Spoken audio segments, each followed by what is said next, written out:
in Los Feliz. Bob Herzog is on camera. Cheryl Revkin doing the... Paul, why don't you tell us a little bit about yourself? Where were you born? Okay, I was born in Los Angeles. My parents lived in Echo Park. Really? I was born at the old Cedars of Lebanon Hospital, which is now the Scientology Center. And born in 1935. The city was quite a bit different than it is today. My parents came from the East Coast and settled out here. Originally they're from Russia. Go ahead. Why did they move here? Well, my father was out of work. It was during the Depression, and my mother worked for a Russian shipping company. And because she was pregnant, she had to take a leave of absence, and her shipping company gave them a transit through the Panama Canal to Los Angeles, and then they were supposed to turn around and go back to New York. They got here, and they were they came from a very cloistered family. They all were religious Jews in both their families, and so they really were, for some reason, they were against being this dogmatic type of lifestyle. So when they came out here, they met, within a week, they met a lot of the Russian cultural, socialist, hippie kind of people, and they decided this place was for them. So they wired New York, or called and said, send us our furniture, we're staying. And my mother was, I guess, about 5-6 months pregnant at the time. And so I was born at Cedars. And you said they were sort of socialist oriented? Well, basically, you know, it was that time in history when, especially if you're Jewish, you know, you had this feeling of socialism. I don't think communism, I don't think they were ever communist bent, but they were, that kind of free-spirited type of lifestyle. And my father got a job right away here, and my mother did relatively soon after I was born, so they had settled into... What street in Echo Park? Lakeshore. Oh, Lakeshore, yeah. That's close to where I live, actually. So they were part of a community of they created a very large community. They probably had 50 good friends at that time, from what I understand. Obviously, I don't have any recollection of that. But do you have siblings? No, I'm an only child. Only child, I see. So what do you remember about growing up in Echo Park, Silver Lake? Well, Echo Park, they moved rather quickly. I think I only was there for about a year. And then they moved to a small house on Price Street, which is in the Los Feliz neighborhood. Lived there for several years, and then built in 1940, they built a house on Lyric Avenue, right behind Marshall High School.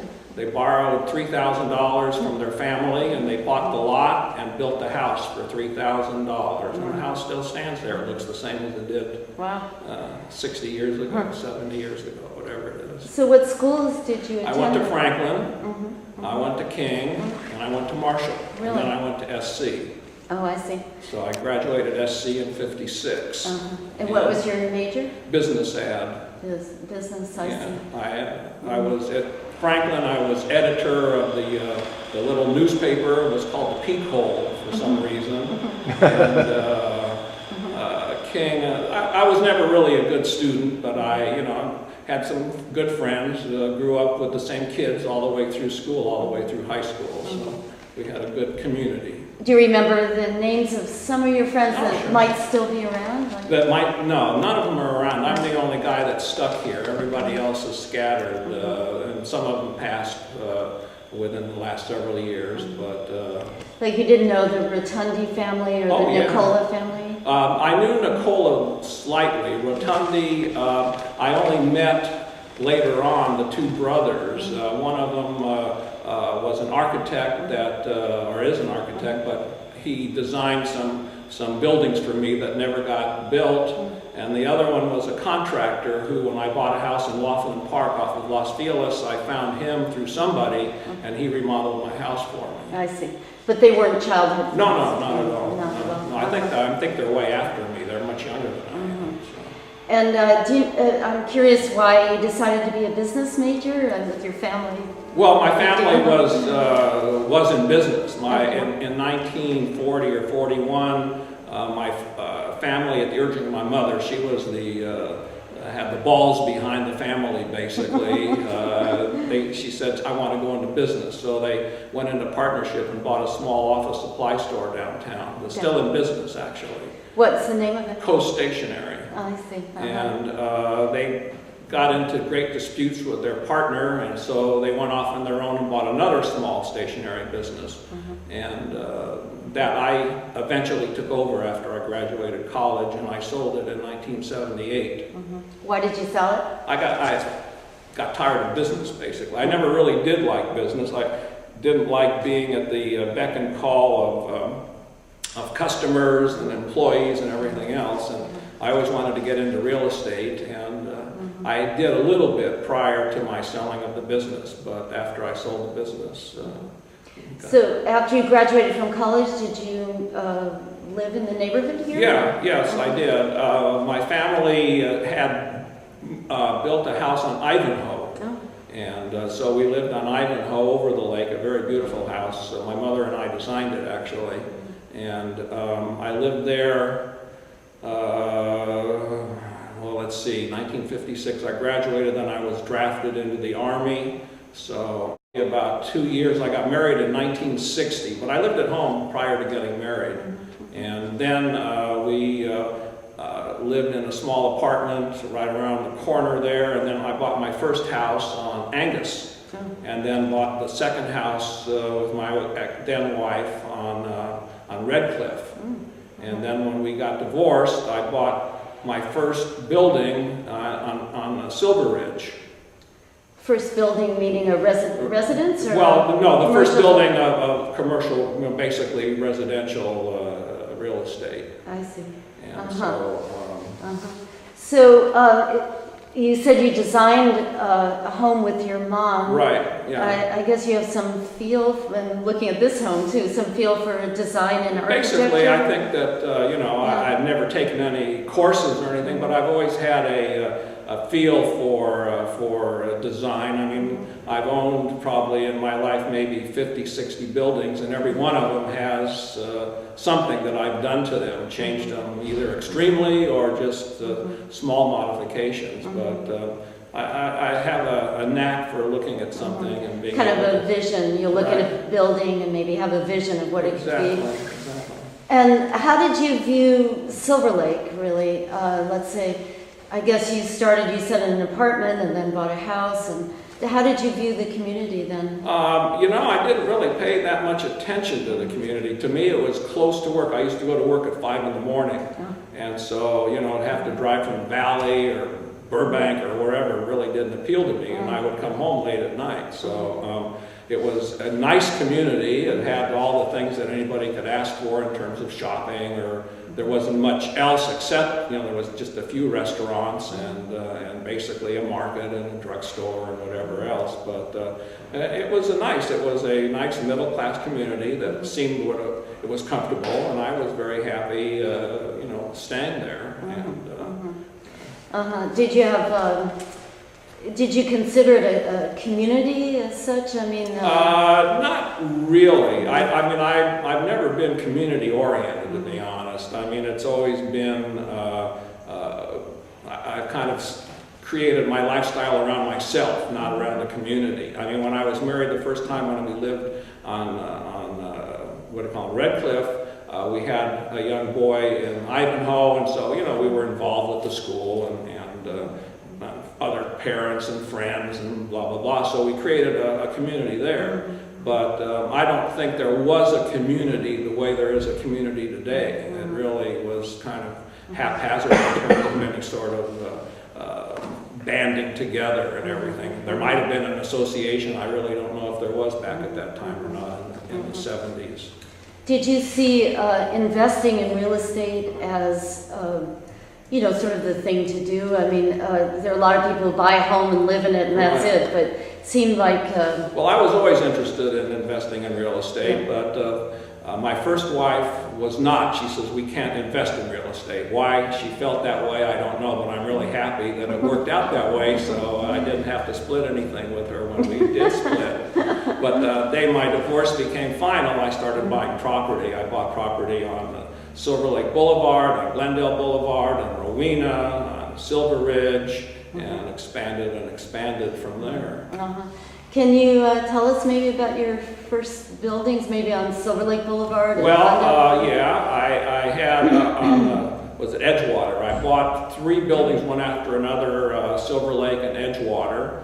Then I bought a building further down near where the Sunset Bridge crosses over Silver Lake. I bought a building on Silver Ridge, where I moved to. That was where I moved to after my divorce, and that's where I met Leno. She was living downstairs with some friends, and I moved in upstairs, and we met, and that became that, basically. And then I was in residential real estate primarily. I bought the corner of Silver Lake and Glendale. I bought 4 different parcels there. There was a Shell gas station, Mixville Garage, which was started by Tom Mix, and it still had a clock on there that said Mixville Garage that Tom Mix put up there, and 3 or 4 buildings in a row there. And I bought, like I say, there was 4 parcels. I bought them several times and put them all together, and ended up trying to develop them, never was able to, and then ended up selling them eventually. And why weren't you able to develop them? Well, there was a neighborhood organization at that time that was against such a large development going, and they felt the traffic would be overwhelming. They didn't like the fact that there's going to be a 2-story building, no matter how beautiful it was. It just didn't fit into their picture of what Silver Lake should be as a quiet, small community. And obviously what they have now is 100 times worse than what they would have had with me, but that's all water under the bridge there. Did you buy property in any other part of the city? Well, I have a building downtown on 7th Street. I bought that actually to move. I had 2 buildings downtown. One of them housed my business, and then another one I bought, I was going to move my business, and I never did. I sold the one where my business was located originally, and now it's part of the garage entrance to a building on the corner of 9th and Figueroa. And then I have the building that I was going to move to on 7th Street, which is right in the path of progress there too. And then I own a building where Blair's Restaurant is, and I own the coffee table building on Rowena and Blackburn Lodge next to it. I put 3 properties together there and recently sold it to a developer who's going to put up 50 to 60, I'm not sure, the condominiums. So when you look at property, do you mainly just consider the price, or you consider maybe the context of the property? Well, no, I like the areas. I pick areas, and I also, and for several reasons, I don't want to be far afield. I don't want to own a property on Crenshaw and one in Venice. I like to be able to be within 5 minutes of wherever I need to be, basically. So I've stuck with Silver Lake, which I've now basically sold everything except Blair's Restaurant. It's the only building I have left. I'm now into Elysian Valley Frogtown. I have a number of buildings there. It's becoming a growing arts district. And also Eagle Rock. I put a push into Eagle Rock about 7, 8 years ago. I've been very happy up there. I moved the coffee table into the building that I owned, and several other businesses.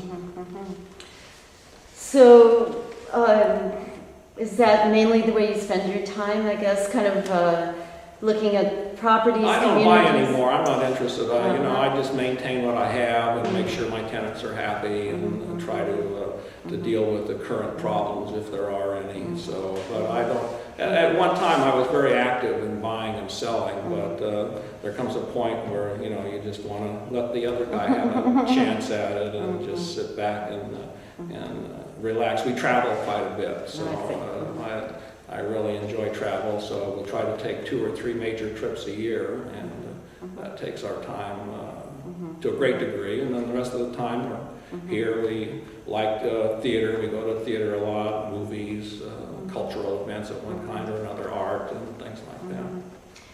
Do you have any, I guess, advice, related to your success? No, I mean, I've been very lucky, and of course I think I have some smarts behind it too, but, I never overextended myself. I guess that might be some advice. I don't feel, everything I purchased was either all for cash or close enough where the mortgage, even if there was no tenant there, that I wouldn't be overwhelmed by having to pay that small mortgage.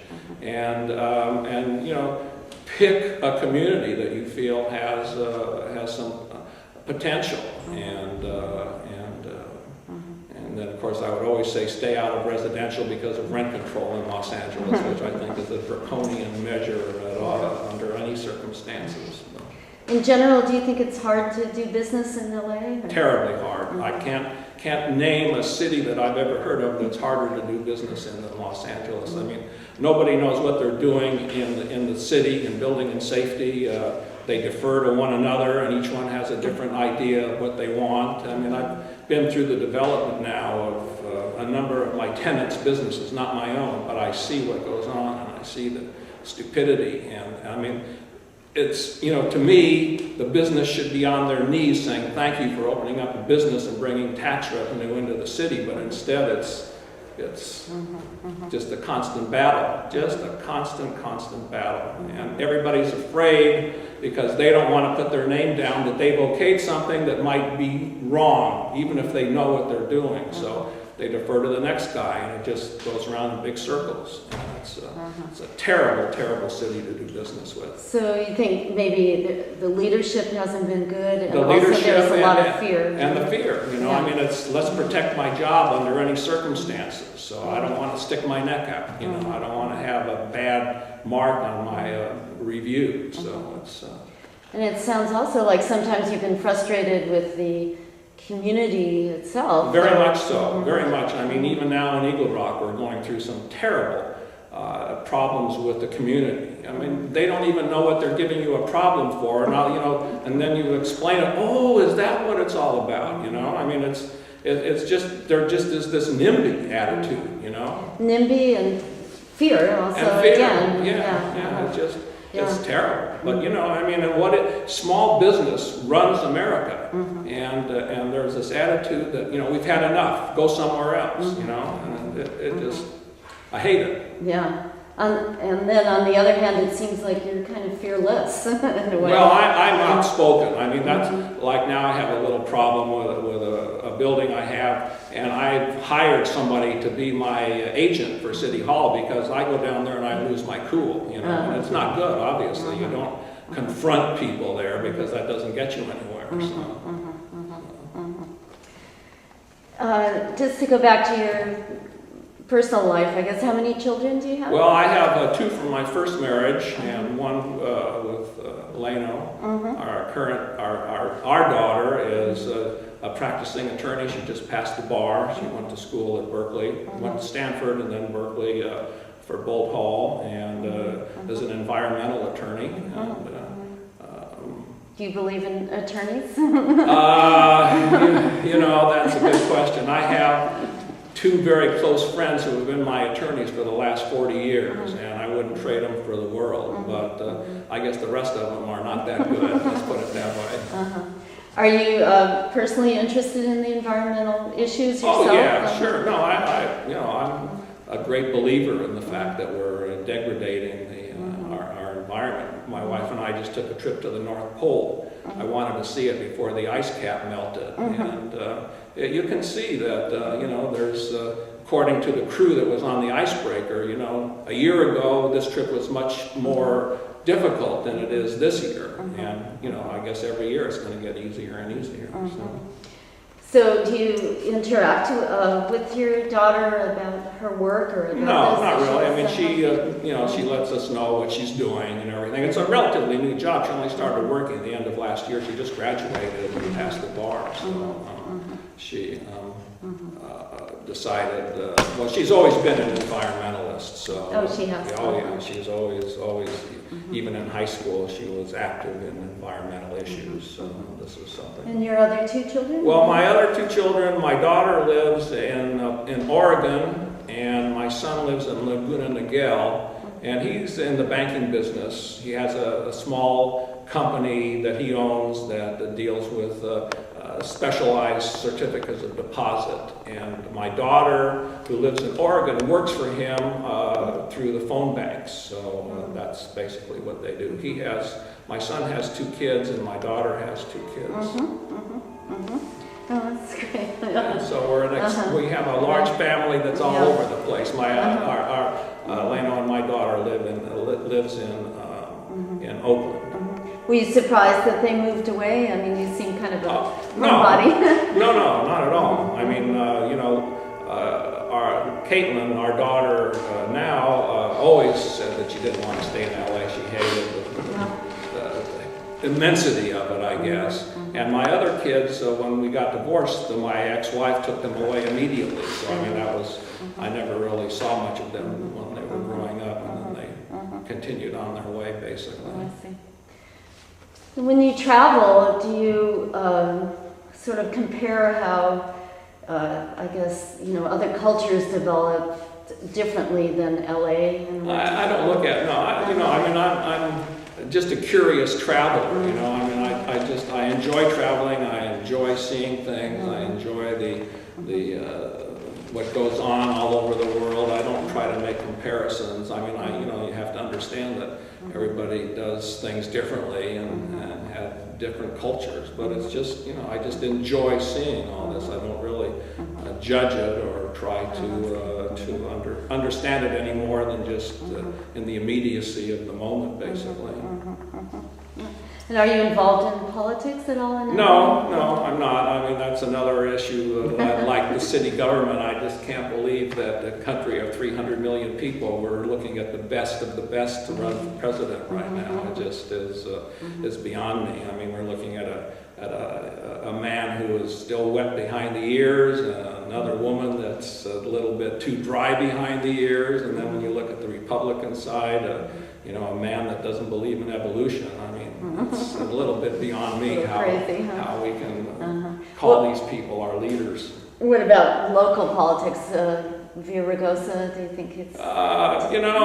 he's a showboat, basically, I think. And I tried when he was councilman in the 14th District to get some help from him for some of the stuff that was going on Colorado Boulevard I was involved in. And he never responded at all. Finally, it's an interesting story. My daughter, I told her, she was still in school, and I told her about the problems I'm having and that nobody responds to me. And so she wrote, as a law student, she wrote a scathing 2-page letter to Villaraigosa and said, "You must see my father, you must help him." And lo and behold, I get a call from his office one day and says, the councilman wants to meet with you. And I said, well, it's about time. I figured that because of all my cajoling that he wanted to meet with me. And I go up to his office, and he's sitting there behind his desk, and he has a couple people from building and safety. And he says, "You know why you're here, don't you?" And I says, "Yeah, because I've complained and I wanted to see you, and you finally decided it's time to see me." He says, no, that's not the reason. He says, and he takes out this letter, and he says, "Your daughter wrote me a letter, and I could not ignore it." And I didn't know she had written the letter. I had no idea. Oh my God. It was the most amazing thing that he saw me because of this. At that point, we did get a little bit of input from him, so that was good. But that was strictly because of her, and I had no idea that she did that. Yeah. Well, I know you had some things you wanted to cover. Well, I don't cover. I mean, they're just little snips of life, Yeah. Well, we'd appreciate that. It's up to you. And also, I think you were telling me a little bit about the property on Glendale Boulevard at Silver Lake Boulevard, and what you had in mind for that property originally, I think. And then why don't you tell us what happened with that process? MZ Body Shop, after I purchased the property, the Shell gas station on the corner went out of business. And I don't know if you know MZ Body, Marco Zupsik, that they're down on Silver Lake Boulevard now, became a tenant. And he took over the entire parcel. But I had another building that was, there was a cleaners in it, but everything else, and then, that's another thing. I moved a small building from Burbank onto another site at that on that property, and it turned it into 4 little offices. I bought a single rectangular building and turned it into 4 small office suites. Excuse me, when was this? That was in 1970, mid-70s. I forgot when. But I moved a number of buildings. There's 2 buildings on Glendale Boulevard that I moved from mid-Wilshire, 2340 Glendale and 2295 Glendale are both 2-story buildings that were all one building, and I cut them in half and moved them from mid-Wilshire to these 2 sites I had on Glendale Boulevard and rehabbed them and created new apartments. And I also Glendale Boulevard and what? It's up the hill from Rockaway, about halfway up the hill, one on one side and one on the other. They're white 2-story buildings. They stand out. If you go by there, you'll see them there. And then I moved an apartment house to 2860 Rowena. I moved that from Venice. It was a 3-day move, and moved it onto the site there. I was very instrumental in helping Silver Lake grow. I think that I was one of the catalysts there that started anyway up to the corner there. I had the property, and I started buying it in 70, right after I got divorced, and bought piece. Lena was instrumental in actually getting a hold of the owner. He was very elusive, and she looked, and found him, and we made a deal, and I bought it from him. Where did he live, the owner? He lived in Orange County somewhere, an old man. I don't remember his name particularly, I guess. Anyway, I bought that, and in the late 70s, I started getting letters from developers, let us put this, Pioneer Chicken wanted to go there, and McDonald's was interested for a time to go there, and I just didn't want to deal with that because it wasn't interesting to me. But then a developer came along with an idea. He says, let's put up this center here. I said, well, let's see what you have to say. And he came up with a rendering in 3, 4, 5 months, whatever it was. Beautiful, beautiful. It was a 2-story building with parking on the roof, and it was in the shape of an old Spanish mission. It had cremulated seal along the edge of the second floor where the parking would be, and offices and setbacks and alleyways, and really very beautifully designed. And we presented it to the local neighborhood group, which I don't know why we did. He was really the developer. All I did was I was providing the land. It was a long-term land lease, basically. And he started to get shot down immediately. It's so big, so overwhelming, the parking, the traffic, biddity boom, cut this back, cut that back. And over the period of 2 years, 2.5 years, he was trying to accommodate the neighborhood, and they were just getting meaner and meaner and tougher and tougher and tougher. Finally, they came to some kind of a compromise at some point. I guess it was in the early 80s or something like that. Or no, excuse me, in the early 90s. This all started in the late 80s, so it was in the early 90s that they finally came to a compromise. And by that time, there was this huge financial, like we're going through today, where the banks were not lending on stuff like this at all. And so he had lending that was in line, but it dried up immediately. They just couldn't deal with it. So by the time they got to this meeting of the minds, the thing went belly up. And then during that interim, he had leveled the parcel. So I was left with a lease that wasn't worth anything because he went into bankruptcy, and I had no income from that property. So I tried to sell it. I figured I'm not a developer and I don't want to go through this anymore. I saw the neighborhood, what their attitude was. So I had it on the market for close to 10 years. And nobody would buy it because they saw what the neighborhood was doing. And finally, a guy came along and he decided to fight the neighborhood, I guess. And he came up with this prison box that he put on the corner, basically. I don't think he went to the neighborhood at all. Okay, well, he didn't even bother. Yeah, well, he probably didn't have to, whatever it was. But I mean, they could have had a beautiful building there. So instead, this is what they have. But that's. You don't or never owned the property across the street where Citibank is now? No, I own the property where they're building the library.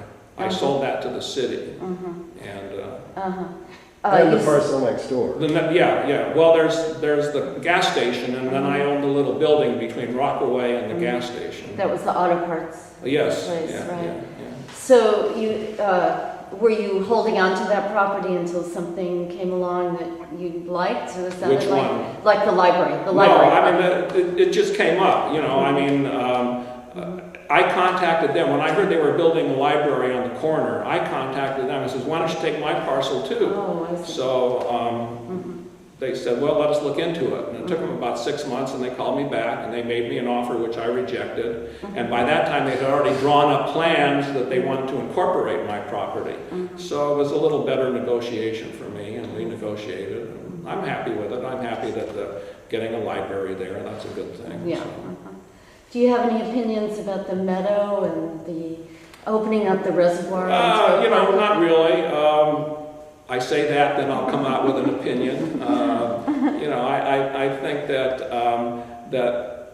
I just would hate to see, and again, I don't live close by, but I would hate to see it overrun with picnickers. I don't know the details of it at all. I don't know if there's going to be a walking path or whatever. I mean, if it's just a walking path and the meadow stays the way it is, so animals can stay there and everything else, then I would have no objection. If they opened up that whole thing as a park, I would be against that, basically. Oh, no, I don't, that's not in the plan. Okay, well, like I said, I'm not really familiar with all the details. But no, I mean, it's nice. I see the DWP's building this trail, walking trail inside. That's very nice. I mean, get the people off the street. It's very dangerous to be walking out there. So I think that's great. I think, you know, if they built a path all the way around it, I think it would be great. They've done the other on the other side of Silver Lake. But I mean, you know, it's No, the path is definitely going all the way around. Yeah. So it's nice. You know, I mean, it's definitely a good thing for the neighborhood. So. Well, good. I mean, if there's anything you want to bring up, that would be great. I think I'd like to just ask you if you have a favorite memory of Silver Lake since you grew up around that area. Favorite? No, not Some really. I mean, memories. I've enjoyed it. I've enjoyed my investments there. They've been very good to me. I've enjoyed living there when I did live there. I mean, I had a beautiful home on Red Cliff that had a view of the lake and of the mountains, and it's a very pretty area. In terms of happy memories, I mean, you know, it's just life as in general. I don't have anything specific that I could say, really. Yeah. Well, I think, you know, you have a legacy of sorts, having supported the coffee table, which everybody loves and really associates with Silver Lake. And I know the new development will have the coffee table come back there. And then I think the library coming up, and also Blair's. Those are all great I think they're positive. parts of Silver Lake. Right. I mean, when the coffee table, the two guys, Brett and Mike, came to me, they were both waiters, basically. They had no business experience. And I mean, they came to me without even a business plan. But I had this vacant building.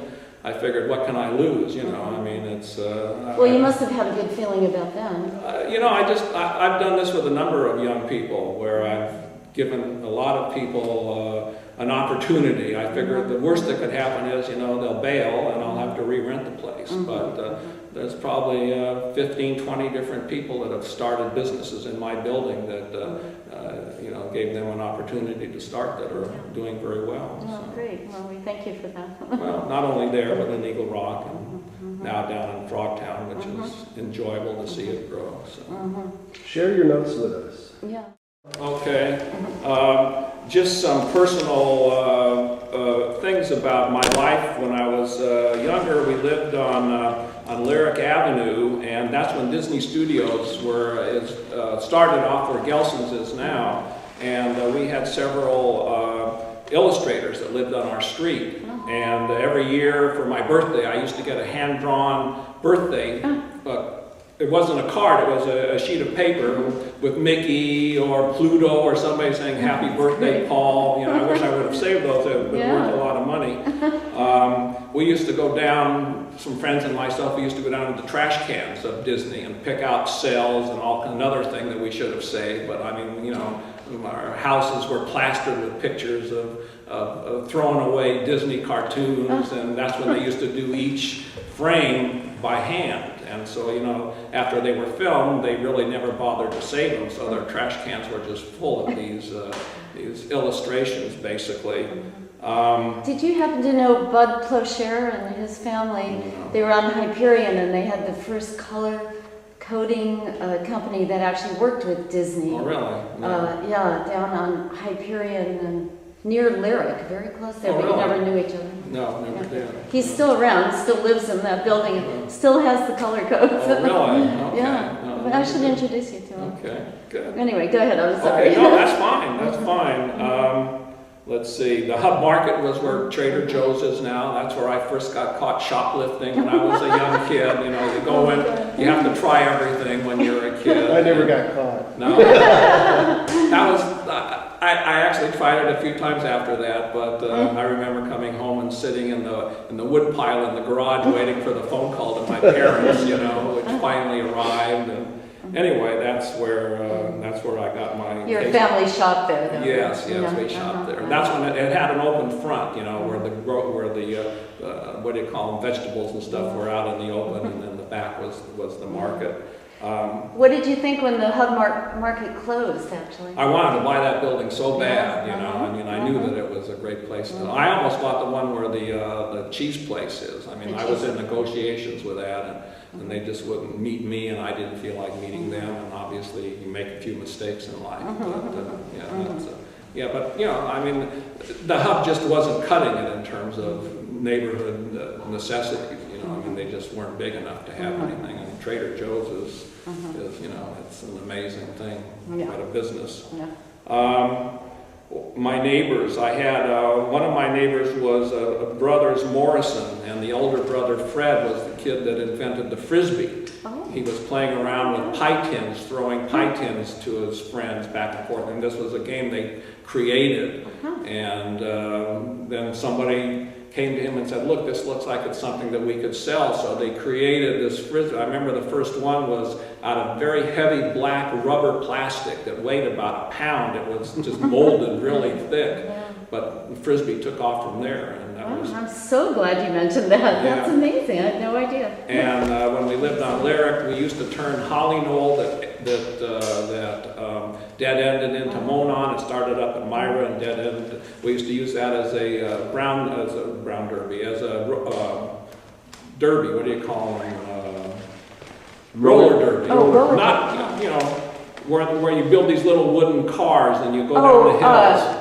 Soapbox derby. There you go. Anyway, that was we did that many days and weeks during the year. We would build these little with old roller skates and have these crashes down at the bottom of the hill. Well, that's a good memory. And Monon, where it dead ends under the Franklin Bridge. Have you ever been down that way? Yes. Okay, well, when I was a kid, that whole area during every winter used to flood. There was no drainage there. And so we used to build rafts and go rafting down there. Oh my God. That was like Tom Sawyer down there. I mean, the whole thing was like a lake. It was probably a couple hundred feet across. Wow. You don't happen to have a photo of that? No, never did. Wow. And of course the LA River was our playground. We used to go pollywogging. I used to come home with bottles and bottles of pollywogs, you know, of pre-frog frogs, and watch them grow, and then for whatever reasons throw them out or something like that. But so did you swim in the river? oh no. I used to jump around in it, but it was never deep enough to go swimming in. Never? Really? Never? Well, if it was too rough. I mean, we stayed away from it, but you know, but it was a playground. I mean, you know, we used to go down there. How would you access it? At Fletcher? Off of Fletcher or Los Feliz or whatever. I mean, it was accessible all over the place, basically. Right, and there wasn't much business then around Riverside and Fletcher? No, very small amount of stuff. I used to bicycle down the Hyperion Bridge to go to my barber, who was in Atwater at the time, and then walk my bicycle up because I couldn't drive it up. I mean, it was, you know, there was traffic was minimal, and so it was relatively a safe thing to do. We used to play in the where KCET is. I don't know. I guess that's is that Silver Lake, whatever it is. Whatever it is, that used to be a playground, and also where the Prospect Studios are, where the old Channel 7 studios used to be, they were all abandoned studios at the time, and so that used to be a fun place to play in the neighborhood. My friend Ron Fremont, who lived on Finley, his father was a police detective, and he was the only man to ever talk to the Black Dahlia murderer. Oh, is that right? For some reason, the murderer called him up and said, "I'm the killer." And it was, yeah, I'm sure you are. And he says, well, I'm going to send you some of her clothes. And the next day or 2 or 3 came a bundle of clothes in the mail directed at my friend's dad. And so that was his claim to fame. We used to take, a couple of guys had these old Model A's. We used to go trailing up in Griffith Park at night, which was kind of stupid and dangerous, but who thought about those things back then? Caitlin never went up there Oh, trailing at night. Dad would have never let her do that. During World War II, Marshall didn't have the extension on the other side of what used to be Monon Street, and there was actually an anti-aircraft battery there with huge cannons on this area. Stored there? No, occupied. Work, as protection, because we're 30 miles from the coast basically.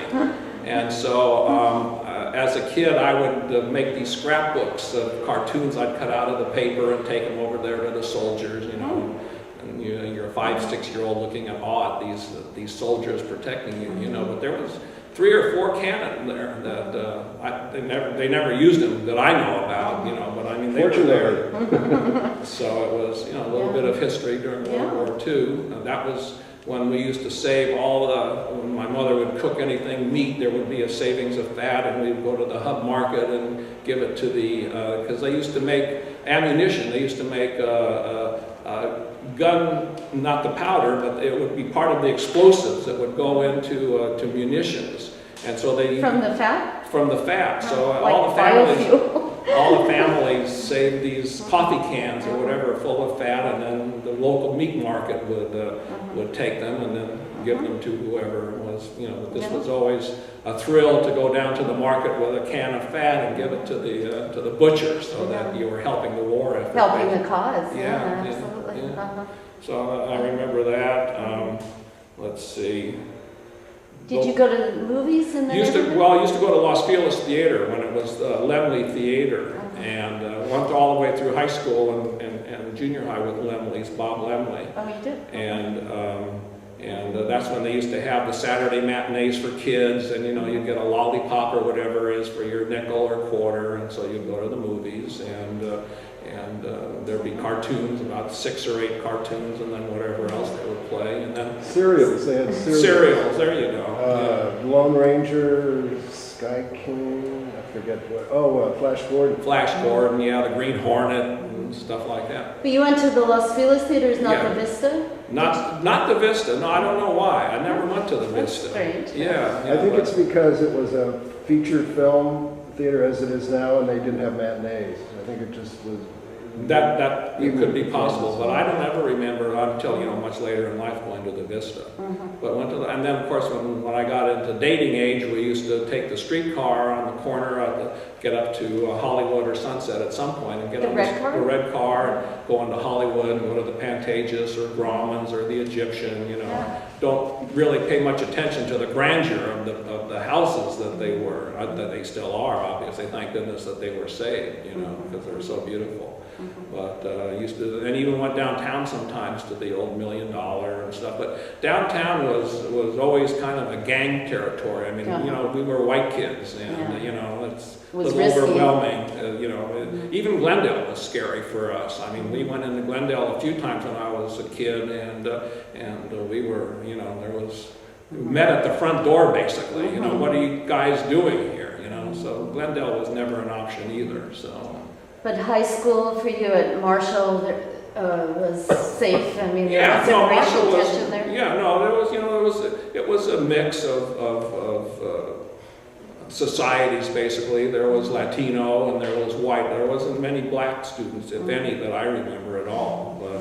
But there was Latino gangs, and and there was gang fights, and there was drugs, there was marijuana. There wasn't anything harder than marijuana, but there was marijuana on campus, and but you know, it was still a very safe school, you know, compared. I mean, I guess if you went to Beverly Hills High, it would have been a little bit different, but it was good, and you know, it was a good campus. It was fun. Had some good times there, and had boys' foods. When one of our classmates' father used to cure his own rum on the roof of their home garage, and then so he would bring a bottle of this rum, they clandestinely take it from the roof or wherever, and then we'd make rum cake. And so this was our boys' foods lifestyle, so that was fun. Yeah. And well, let's see, what else?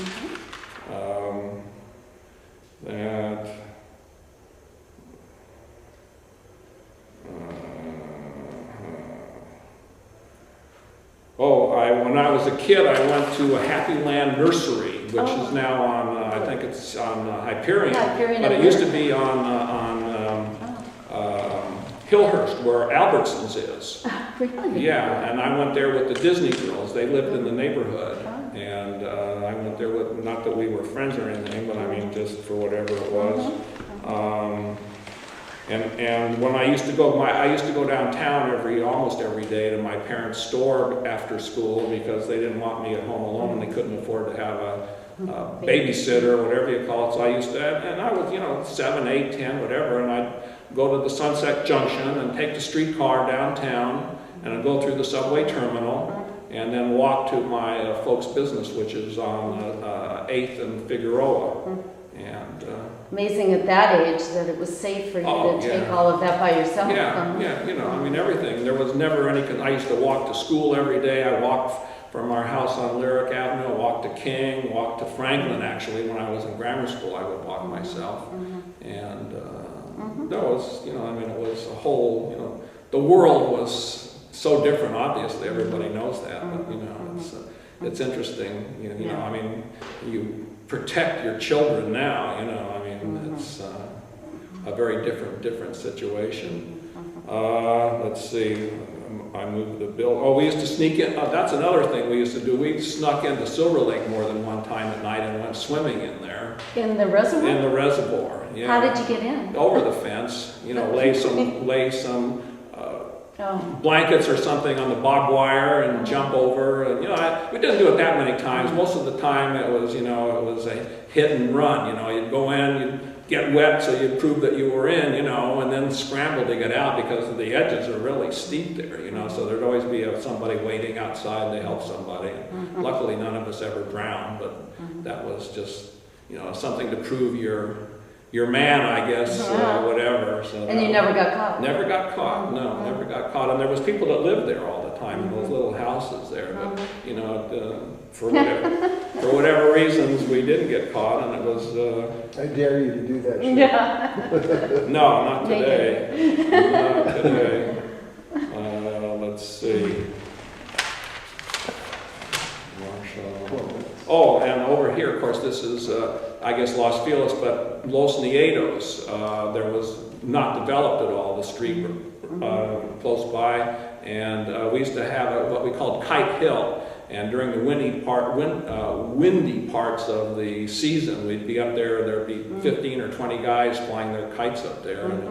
And then we started, all of a sudden somebody learned about kite fighting, and you know, with razor blades and everything, so that became more of a dangerous sport at that point. But that was something. Let's see. Basically, that's about it. Well, here, let's see, one more thing here. I mean, it's... Thank you for being prepared. When we lived on Lyric Avenue, the house next door caught fire and was smoldering. It wasn't really a fire that came out of the windows. And my dog was a Dalmatian. And she started barking. And so all of a sudden we realized that we could see a little bit of smoke coming out of the windows there. So the firemen went in, and this guy had died inside the house and smoldering cigarettes or something like that. So the next day, the Daily News, which was the paper of record back then, came out to the house and took a picture of myself and my dog and said, The Dalmatian and the the Dalmatian. You know, what else could a Dalmatian do except save a house from burning down? Oh, here's a couple things. I mean, just for the sake of lifestyle back then, the mail was delivered 2 times a day.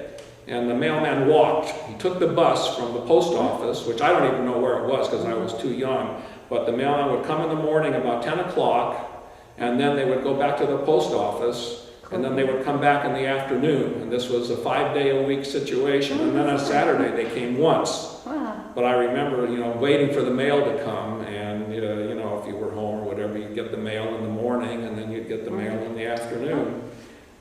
We had a Good Humor truck drive by daily, you know, the ice cream Good Humor with the bells ringing and everything. I mean, it was... Did you have Helms Bakery? Yeah, that's another thing. They come by 3 or 4 times, not every day, but they came by 3 or 4 times a day. And I remember they would have all these drawers, stacks of drawers in the beautiful little bus that they had, and they'd open them up. Oh, let's see, what do you want today? What kind of a donut do you want, or cookie? And everything was lined up really beautifully. We had a milk delivery to the back of our house. We had all the houses had little milk boxes built into the wall near the back door, and you'd put your empty bottles in there, and then the milkman would come with his little rack, and he would take out the empties, and you'd leave him a note how many of this you want and how much of that you want.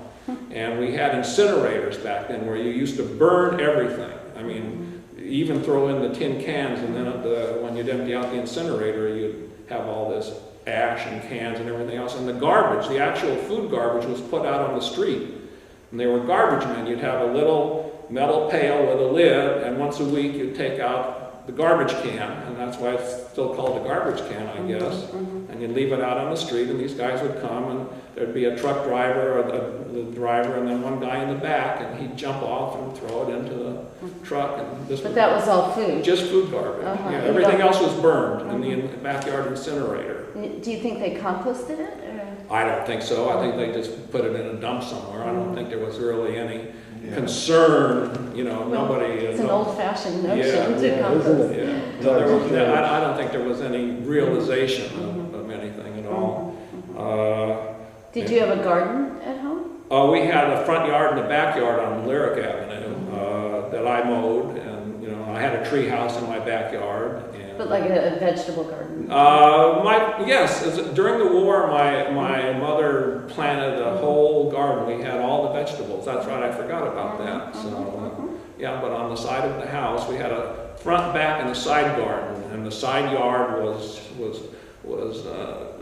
turned into they called it the Victory Garden. Victory Garden. Yeah, that's right. That's right. Good. And no clothes dryers. We had a clothesline in the backyard that you know, and I helped all these things. You know, I had all these chores to do: take out the garbage, burn like the incinerator, help bring the laundry. Childhood in those days, and just, you know, the freedom of not having the cares that the kid has today. You know, I mean, obviously both of you are at an age, whatever, that you know, you can see the difference. Yeah. And the only thing wrong with my neighborhood was I had a neighbor that lived across the street that hated Jews, and every time I'd go outside and she happened to be there, she'd yell out, "You killed my Jesus!" And I didn't, you know, I was so naive because I wasn't religious at all. You know, I didn't have any religious background. We used to have a Christmas tree in our house. So, I mean, I had no feeling of being Jewish, and I didn't know the story of Jesus, and I didn't understand, you know, so I wrote it off, I guess. It just, you know, like off a duck's back. But, crazy old lady. Yeah, you know, and I don't know how many hundreds of times I heard that in growing up, you know, "You killed my Jesus." So, Are your parents buried around here? they are they're not buried, they're in a box in one of those shelves in Mount Sinai on Forest Lawn Drive. Forest Lawn. Yeah. My father lived to 101 years of age. My God, wow. Chasing women till the day he died. He maintained his house on Ivanhoe. I made sure that everything was taken care of. I had a man there lived with him and looked after him. And found out after he passed away that my father liked to go to the nudie bar on Fletcher. Oh, over on Fletcher. Yeah, this was one of his favorite haunts. So, which was very interesting. My mother passed away in the mid-90s. She was in her 80s, basically, and they both lived a very fulfilling life. They loved to travel, and they had a tremendous amount of friends, and we never got along that well, but, you know. Well, you got the travel bug from them. Well, they were probably very proud of you, don't you think? Nah, you know, I don't know about that, but, you know, everybody had different ideas about life, I think, and so, you know, it's, I guess it's difficult being an immigrant parent, you know, you don't really understand life, and, you know, here I am, all my friends were second and third generation Americans. You know, the families came here from many generations ago, and so you know, I tried to emulate them, and it became, you know, a bone of contention between us, I'm sure, during my growing up period. So. Do you think they had different hopes for you? I mean, did they want you Oh, to I be a know doctor? they did. Yeah. Especially my mother. You know, she did not want to see me in the business. And that, for me, it was the path of least resistance. I was not a good student at all. I mean, I just really was a mediocre student at best, and so I was fortunate that the business was there and that I had it, and then I took it over forcefully almost. I said, you know, we're not going to work together, so you're either going to sell me the business now or else I'll go elsewhere. And I guess they decided it was time for them to retire. So anyway, that's the story. So it's been an interesting life, you know. Fulfilling life, so I'm you feel satisfied and happy. Basically, yeah. Good. Proud of your children. I guess, What you've created. I think now we'd like to maybe take a little tour. A short tour. And he presses the fabric into the base, and the canvas. Well, basically, you call it a canvas, but what it is, all these colors. And then creates the montage there that he has. Why don't somebody explain the photos? It'd be great if Bob can shoot them on. Well, I'm going to do, now that we've started, I'm going to do the living room very quickly, just because I love the window treatment. Do you want me to tell you anything about anything? Or? Sure. Okay, well. Basically, the brass light came out of Burt Lancaster's house. We bought it at auction, and it was all painted white, and so we had it brass plated. The huge tapestry behind it is actually from a Bedouin tent. It's a doorway to a Bedouin tent that we bought in Israel. The furniture is all from Mexico.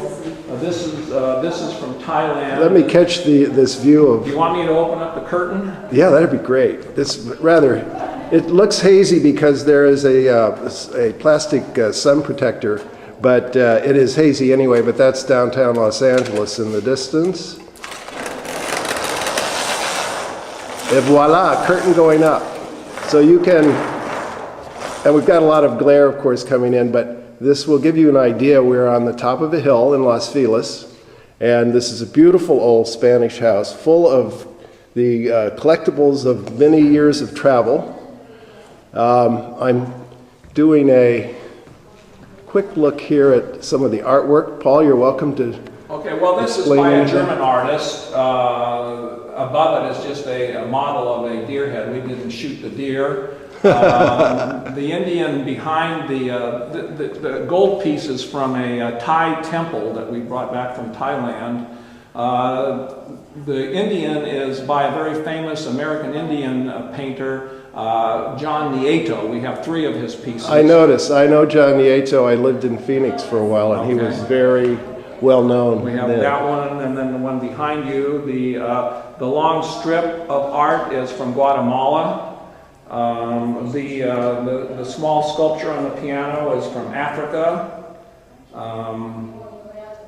The piano is 150 years old. It's an original Steinway with very artistic carvings on it.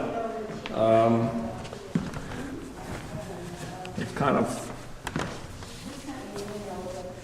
It's a beautiful old piece of It's in very good shape. furniture, piano.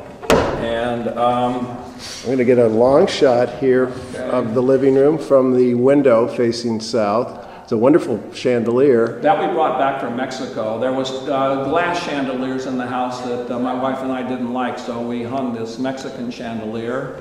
Tell us about the car on the balcony again. Okay, well the car, people always say, how big is your living room? So I tell them, well, I parked my Beamer in there, and it's what it is. It's a BMW convertible that was actually made for the BMW sales rooms. It wasn't available as a kid toy, and I picked one up through a friend of mine and parked it in the living room, basically. This is a very large room. Do you know the dimensions? It's approximately 20 by 45. It's almost 1,000 square feet. It's a classic. I love the view up. There's a faux balcony right here where the BMW convertible is, and then there is a further balcony, which is the upper part of the loggia or the entryway. Yeah, that's the entry to the upstairs, basically. It's a wonderful view from behind. I'm moving over here to some other artwork. Okay, well this is another John Nieto. This is an original Navajo burden basket.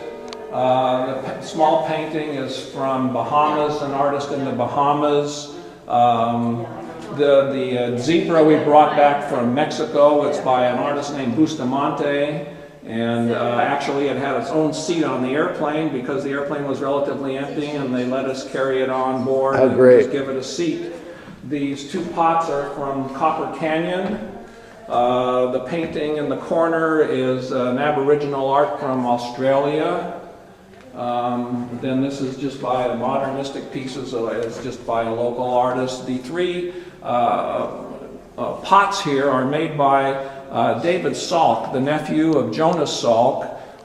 David is a ceramic artist. These are representations of pots that are hundreds of years old that they found, that there's probably 2 or 3 in existence, and he copied them in ceramic and created this art. What about the bronze? The bronze is not a real Remington. It's a sure looks like one. It's a copy. It's one of the better copies. This one is about 40 years old, so it was done before the copies really got diluted the way they are today. So this one has the look of the original, actually, more so than the current ones.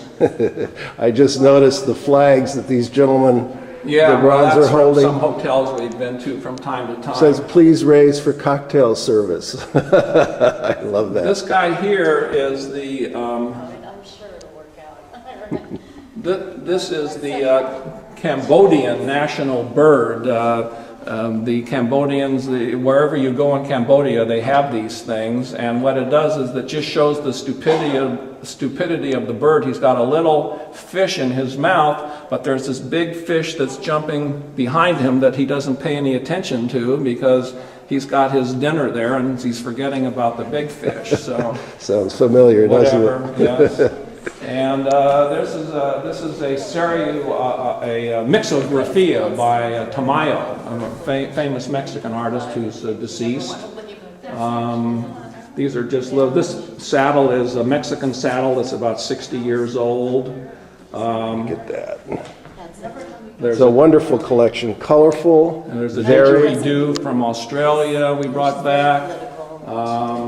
This is by a local artist, the three-headed horse. We have. Is this psychic readings? Are they free, or do we have to Well, pay? yeah, we give them after a while here. But that came out of a tenant that left it.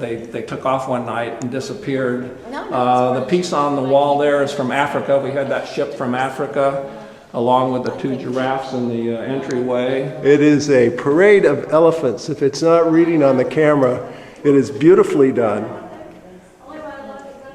It's almost scrimshaw. It's just beautifully carved. Do you know what it's carved from? A tree bark of some kind, or not bark maybe, but they trimmed a tree and took off part of the trunk probably. I can see the bark. Created that. It's like living in a small town. And this is by a local artist from Santa Barbara, the metal sculpture. It's burnished with copper and brass and all sorts of metals. And these we brought back from China, the two food dogs and the pot in the middle.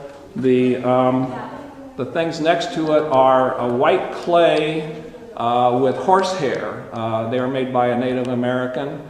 The little sculptures, and then these other things are just by local artists. We brought back that tree of life from Mexico. The maquette of a dancing person, kind of Russia, and this is a small study of a big sculpture he did for the city. Okay, we're recording now. This is a coffee table. Now, that's my wife's work. Oh, good. We have some photos here we have to do. That's very nice. It's beautifully done. It's this watercolor? This is oil. Oil with a glass top. There's a beautiful big fireplace, which apparently gets used from time to time. Not too frequently. We use the one in the den. It takes a lot of wood to heat that. Okay. The couple built our house in the late 20s, and this is the wife, and this is the husband, and here he is again. He owned a tremendous amount of property in San Diego County. He owned avocado orchards in Fallbrook, and they owned some buildings in downtown San Diego, but the wife's family was from Los Feliz, so they settled here. I don't know if you can get this or not. I've got it. This is a view from our house when it was built. That would be the view from the window over my shoulder to the right? This is... From the drive? Yes, that's correct. Look, there's just a smattering of houses. That's it. And now it's filled in. Filled in. This is a view from the front of the house. This is from the living room. This is, where are we here? Let's see. Down there, and this is the house on the corner. Oh yeah, down here is where the studios are. This is Talmadge that runs down here. This must be Franklin here. And Franklin Elementary School would be over here somewhere. And, well, this is the house when it was first built. Okay. And another view of the old 1920s car in there. House when it was first built. Again, first built.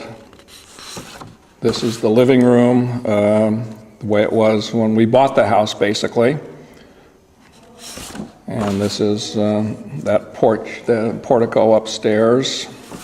And this is a shot of the living room looking towards the front door. It's a great big Persian carpet in that photo. All right. And they'd have to be big. Right now, I'm going to just, don't move. I just want to show everyone the floor. This is the original tile floor. it's not tile, it's diado. It's actually poured in place. Diado, and then scored. Which was a job in itself, I'm sure. Huge job. Okay. Okay, well, this is the house relative. When we bought it, it looked somewhat like this. And again, there's an old 1940s or 50s 40-ish, looks 42. DeSoto or Chrysler, one of the two. And then this is the garages. And this is the living room again. And that's it, basically. Okay. I'm going to shut this. Okay, Paul, please tell me about your basically, angel. the Catholic Charities, for several years, about 6-7 years ago, created this Community of Angels project where they made somewhere between 200 and 300 molds, all the same, of an angel like this. Each year they were a little bit different. And then they found artists who were interested in painting the angels. And I don't know what their criteria was for getting the artist, but this one was done by a 15-year-old Russian immigrant young man. And what happened was these were on display either outside or inside all over the city of LA. Venice, Culver City, LA, downtown Hollywood. And then when the show was over, they put them up for auction. And there were several that we really wanted more than this, but they were terribly expensive. They went crazy. So we were fortunate enough to buy this, and that's basically it. All right, we are at the entryway, the drive of Paul's house, and this is a private entrance on top of a hill.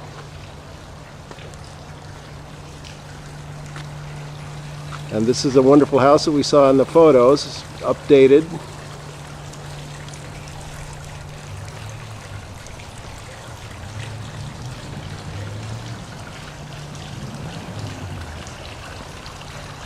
Beautiful porte cochere. We just installed a generator here, so in case of an electrical outage, we have our own electrical generating machine so that it That's that box that I swung goes on by. automatically Oh, what a great idea. and generates enough electricity for the entire Is house. this a grapevine? Yes, my wife planted if you want to come around the corner, Sure.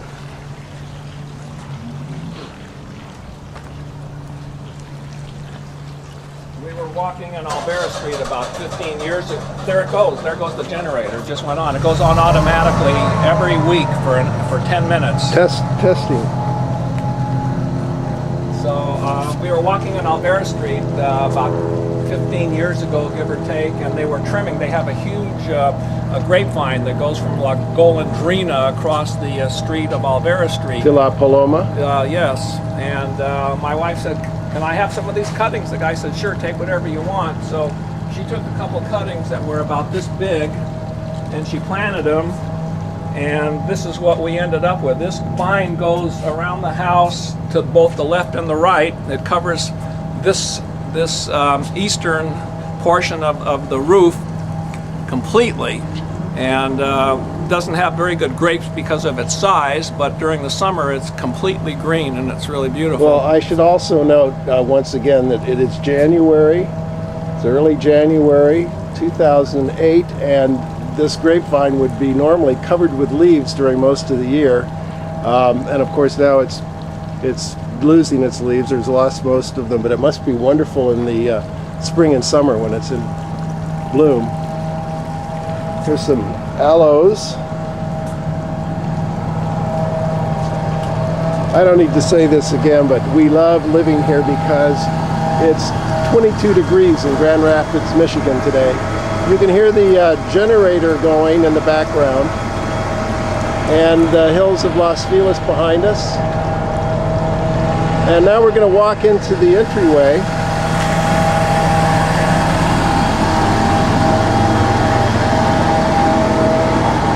Thanks for sharing your home with us. I appreciate it. You can open it. These are beautiful stained glass windows. We had those made in Mexico. He said made in Mexico. I'm going to repeat because it might not pick up because of the generator. Anyway, now we're coming into the entryway. This is actually a dual entryway. There's a kind of a semicircular area right here, and then we walk into the stairwell area. Do you want to tell us about this artwork, Paul? It looks yeah, the piece hanging on the wall was made by a Mexican artist. We saw a very small piece she did and thought it would be a pretty thing to have a big one. And so we commissioned this, and we had it curved, so it actually, there's a steel bar that goes across the top. It was curved to fit in this space exactly. It's beautiful. This piece is by a Canadian artist. The Kiev. sculpture. It's of a gypsy woman dancing. You can see her body, her bust, and then these are her arms.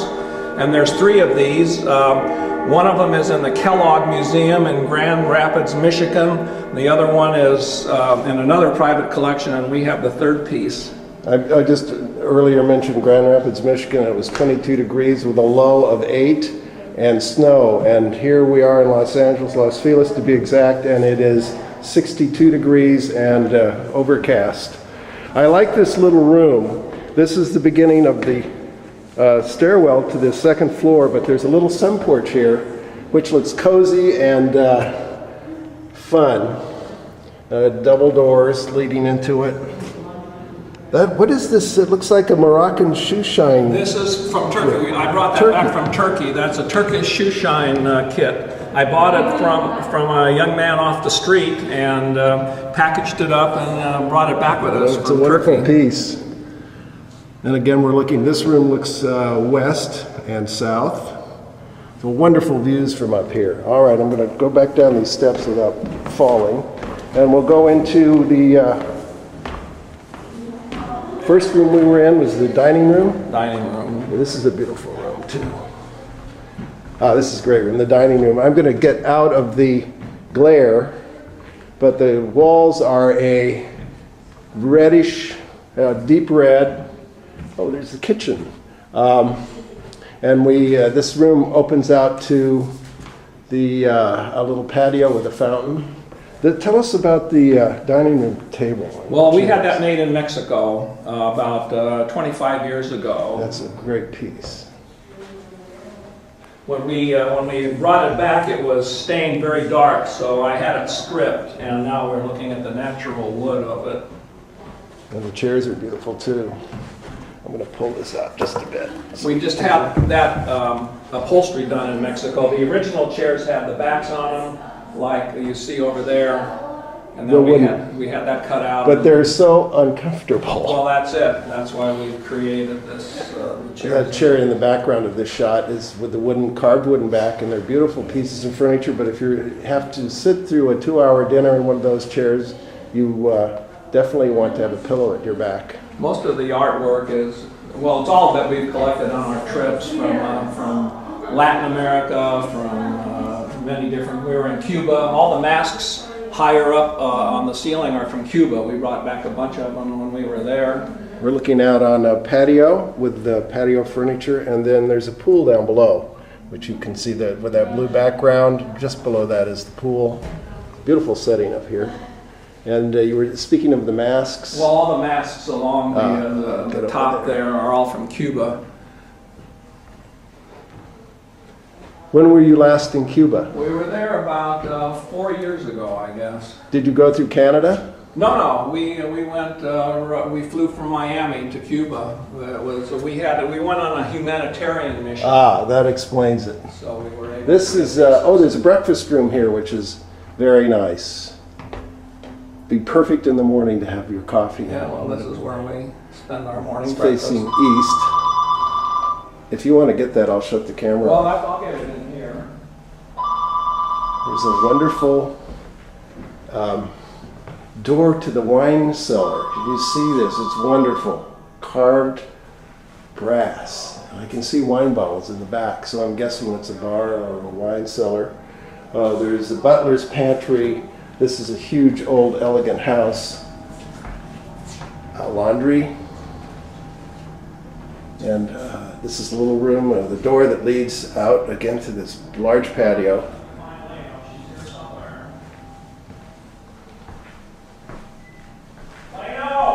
They know. Karen's on the phone on mine too. Now, he has to explain. This looks like Are you coming back? Yeah. Tell me about this wonderful, it looks like an oven or a heating. Well, it's an old European room heater. We think it's over 100 years old. I'm not sure. I bought it at an auction, at a charity auction, and it has been used. It's actually all, what do you call them, charcoaled inside, so I know that it was in use, and I don't really know the exact age or where it's from. I would think it's either from Portugal or Spain. It looks, the design work and the colors look to back that up. And anything more than that, I really do not know. The house is just full of artifacts from their travels. This is a den, I would guess, for a library. It's a little library. There's a little library here. This was all built in by the builders, and this is all original. Everything in the house is original. Most of the light fixtures, some of the light fixtures we've changed, but most of them are original. I like this little painting of a meteor hitting the, Yeah, that was just at some art show. My wife enjoyed it, so. yeah, I can see why, it's fun. And this is the den. Love the colors in here, very rich. Unfortunately, we're not going to pick too much up because of the The glare. lights But, aren't any good in here anyway, so. well, it's a room meant to be intimate. More Mexican art? Well, the mask I brought back from Venice. That's part of the Venice pageant that the people have once a year. Over here? No, the big one. That's the one. The mask right over straight. This Oh, mask right yeah, here. oh, yes. And it was this is actually a copy of an original painting that's hanging in one of the restaurants around San Marcos Square, and that's what attracted me to it. So brought that back. These are just this brought back from Turkey. Oh, okay. Well, anyway. Okay, I'll follow you. Okay, that hookah is from Turkey. Brought that back. These are just pieces from Mexico. The little taxi cab here is from Cuba. We brought that back. This is the way you get around in Cuba.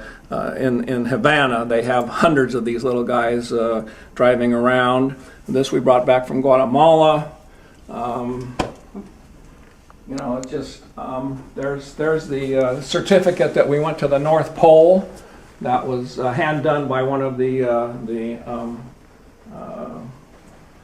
crew members, and we're one of about 20,000 people that have ever been there. Period. This is the Blue Dog, very famous Tiffany the Blue Dog by Rodrigue, the artist, and somebody decided to emulate him and came by with the red cat, and we have a couple of red cat pieces too. We have one in there and one over the fireplace. I like that. This painting is from Cuba. We saw this on a street artist, and he took us to his home, and we had a choice of several pieces, and I just like that. I hate the word whimsical, but I guess that's the only thing you can use to describe it. The houses that are that way. So It looks we brought like that back. downtown Los Angeles during an earthquake. There you go. Liquefaction Or there. any place where they have earthquakes. And then we'll wind up back here in the living room, and one more pan of this huge, beautiful room. And I think, unless anyone wants to add anything, we are finished. Okay, well. Thank you so much, Paul, for inviting us into your home, you and your wife, and for showing us around, and for your really wonderful interview. Thanks. You're welcome.